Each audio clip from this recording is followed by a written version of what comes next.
In November of 2008, I was diagnosed with a disease that has defined most of my life: type 1 diabetes, an autoimmune disorder that affects more than 9 million people across the world. As I have grown with this disease, I have seen the improvements in technology: new insulin pumps, continuous glucose monitors, and nearing an artificial pancreas. But one thing has not changed: the most important factor for diabetics: insulin, the life saving medication that has become increasingly unattainable due to high pricing. Pricing so high that diabetics have rationed the drug and, in worse cases, lost their lives. The insulin crisis has made headlines across the country within the past decade, as insulin has reached up to $100 a vial, which lasts approximately 2 weeks. The real question is, why? Insulin began to be produced in the early 1920s, where it cost only $2 to $4 a vial. I decided on this topic because I myself, as a diabetic, wanted to know who is behind the rise. I have worked to unveil the truths, to inform the public, expose the corrupt actions involved in insulin pricing, and advocate for us diabetics that insulin is not a business, but a lifeline. The rise in insulin is due to three contributors: insulin manufacturers, pharmacy benefit managers, and lack of reform from policymakers. Ultimately, these actions have led to diabetics' rationing of insulin, resulting in medical problems and psychological turmoil. The first contributor in the rise of insulin costs is the insulin manufacturers. There are three main insulin manufacturers in the US: Eli Lilly, Novo Nordisk, and Sanofi. The issue is that there are only three manufacturers. These companies hold an immense amount of power in the market, and since they have limited competition, make extreme profit. Because of the autonomy they have, manufacturers can leverage for higher list prices and make it difficult for generic brands of insulin to compete. Generic brands of insulin, better known as biosimilars, are meant to drive down insulin prices and compete with the manufacturers. Unfortunately, the three manufacturers are such a dominant force that these generic brands of insulin don't make a dent in the market. This structure and control that manufacturers have impact diabetics financially, and the worst part is there's nothing we can do to stop them. The lack of transparency allows them to rise insulin prices without proper justification. This lack of transparency is further matched with the process of shadow pricing, where the manufacturers will rise insulin costs within days just to match each other and maintain high profits. What's even more shocking is it takes just around $2 to produce a bottle of insulin, while it is sold for upwards of 70 to 100 times more. These practices leave diabetics in a loop of unexplainably paying high costs for a drug that has been around for 100 years, where the value is nowhere near. The next contributor in the rise of insulin pricing are the pharmacy benefit managers, better known as PBMs. This is a step in the process that most people, even diabetics, would not be aware of.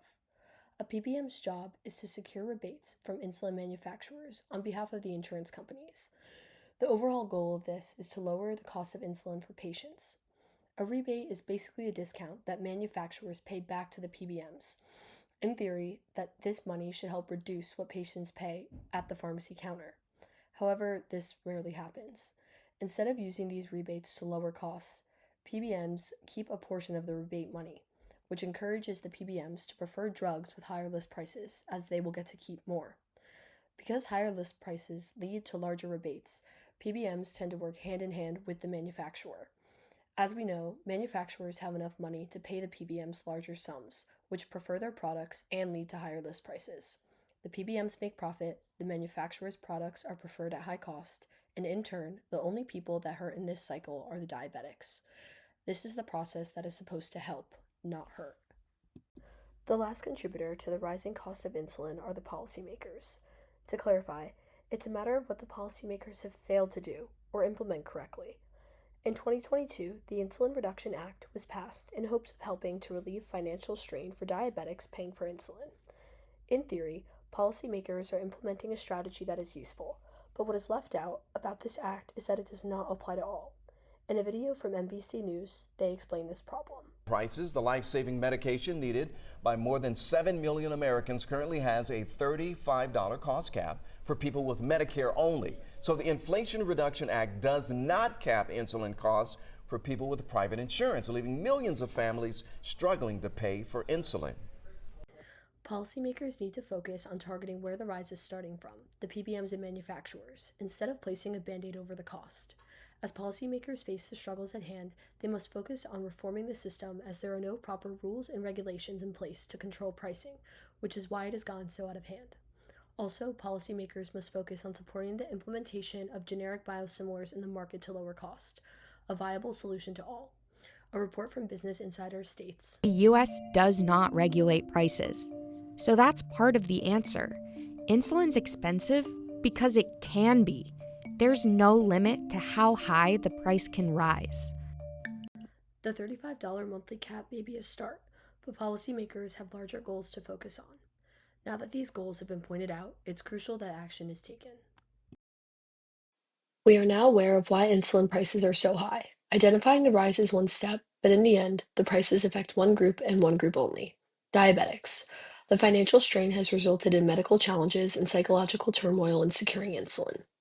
The unfortunate truth is that rationing of insulin is a serious consequence of the high cost of insulin, one that can lead to a tragic ending. For those like Alex Smith, who was only 26 and just off his mother's insurance, working full time to pay for insulin, he rationed insulin for 4 days and passed away, one day before payday. Rationing of insulin can lead to a complication called diabetic ketoacidosis, or DKA, which is a life threatening complication that happens to the body when there is not enough insulin. As someone who has experienced DKA once, I can say that this is a serious matter. Although it may not have been due to insulin pricing, my body shut down after a mere few hours without enough insulin, resulting in severe sickness, fatigue, and nausea. A diabetic should never be forced over a day without insulin, and for Alec, he went 4. What businesses view as a money-making scheme results in type 1 diabetics' bodies physically shutting down. And for those who do secure insulin, their body may shut down in other ways. The psychological distress is enough for diabetics as it is. Diabetics are 2 to 3 times more likely to suffer from depression and have to make unnecessary sacrifices for their life-saving medication. The constant question of, will I be able to afford insulin, leads diabetics to face severe anxiety and in a constant state of fear.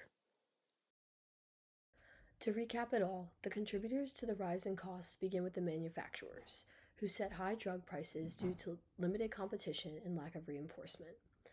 The PBMs, who selfishly influence pricing through rebates, and the policymakers, whose regulations or lack thereof fail to address the market's problems at hand.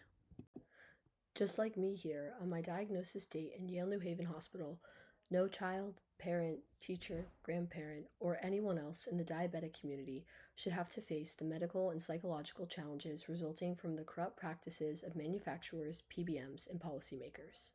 As a united front with our voices, we can see change, calling out the system for their flaws and pushing for real reform that works for all diabetics, not against us.